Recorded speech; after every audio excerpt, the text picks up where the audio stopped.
살면서 광대 모습을 한 살인자를 영화나 인터넷에서 한 번쯤은 봤던 적이 있을 겁니다.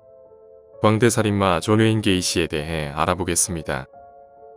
외식업과 건설사 등 여러가지 사업체를 운영하고 평소 이미지가 좋았던 존 웨인 게이시는 1942년 미국 시카고에서 자동차 정비공인 아버지와 전업주부인 어머니 사이에서 태어났다. 게이시는 몸이 약해서 운동을 하지 못했고 알코올 중독자였던 아버지에게 남자답지 못하다는 이유로 학대를 당해왔다고 한다. 게이시는 아버지에게 인정받기 위해 어린 나이에 나름대로 노력했지만 아버지는 그에게 마마보이, 형편없는 녀석이라고 끊임없이 모욕했다. 어릴 적 그의 기억엔 자동차 부품을 어지럽혔다는 이유로 4살의 나이에 벨트를 채찍처럼 사용해 얻어맞거나 빗자루로 구타를 당해 기절했던 일이 기억에 남았다고 한다. 이런 불우한 환경 속에서 자라왔으니 정상적인 성인이 되기는 힘들었을 것이다. 불우했던 것 때문이었는지 게이시는 고등학교를 제대로 졸업하지 못했지만 비즈니스 전문 대학교를 입학한 뒤 신발 회사의 세일즈맨으로 일하게 된다. 그는 회사에서 능력을 인정받아 부장으로 승진하게 되었으며 그의 같은 회사 동료 직원과 약혼하게 된다. 결혼 이후 게이시 의장이는 KFC 레스토랑을 3개나 구매했고 게이시는 그곳에서 장인의 레스토랑 경영을 시작했고 억대 연봉을 달성하게 된다.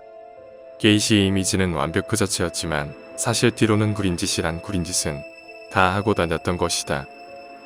입에 담기 힘든 성적으로 불법적인 일들을 저지르고 약물까지 손을 댔었다.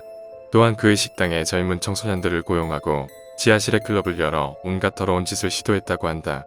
그러다 그는 성폭행한 사실이 발각되면서 10년형을 받게 되고 아내와 이혼한 뒤 첫 번째 수감 생활을 시작한다. 10년형을 선고받았지만 불과 18개월 만에 풀려났다. 게이시는 출소 후 시카고에 집을 마련해 레스토랑 주방 요리사 생활을 시작했고 여동생 이 친구와 두 번째 결혼을 하게 된다. 얼마 후 그는 요리사를 그만두고 건설회사를 설립했다. 처음엔 간판 만들기, 콘크리트 붓기 같은 비교적 간단한 일을 했었으나 회사가 크게 성장해 나중엔 인테리어, 리모델링, 건물 건축 등의 복잡하고 어려운 일까지 확장하는 데 성공했다. 회사의 매출은 상상 이상으로 늘어났고 사장이었던 게이시는 불을 손에 넣게 된다. 이런 것을 보면 게이시는 사업적으로 재능이 탁월했던 것 같은 생각이 든다.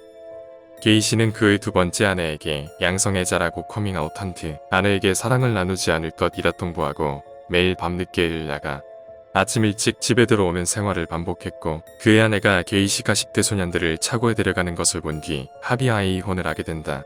게이시는 자신의 건설회사인 과지력으로 지역사회와 정치계에 봉사하기 시작했다. 그중 지역봉사협회에 가입한 이후 게이시는 졸리조커라는 광대클럽에 대해 알게 되는데 그 광대클럽의 회원들은 병원에 있는 어린이들을 즐겁게 하기 위해 공연을 하고 기금 모금 및 행사 퍼레이드에 참여하는 일을 했었다. 그의 광대는 특이한 점이 있었는데 보통 광대는 입가 주변에 둥근 테두리로 치장을 하지만 그의 광대 입술은 끝에 날카로운 모서리가 있었다. 게이시는 한창 사업이 번창할 때 다시 범행을 시작했다. 이때 게이시는 생각했다. 단순한 추행이나 성범죄만 해서는 피해자가 살아있기에 감옥에 간다고 생각해서 피해자를 확인사살하여 입을 막기로 결심했다는 것이다. 처음엔 자기 회사의 직원들이 범행 대상이었으나 점점 대담해져서 길 가는 소년들을 몰래 납치해서 성폭행한 뒤 살해하기에 이른 것이다. 게이시는 연쇄살인을 위해 매우 교활한 수법을 사용했다.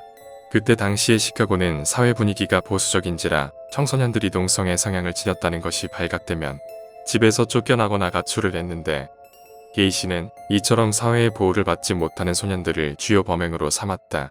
가족들은 자녀가 사라지면 경찰에 실종 신고를 했지만 경찰은 단순 가출로 판단하여 수사에 나서지 않았고 결국 피해자들이 늘어나는 결과를 낳게 됐다.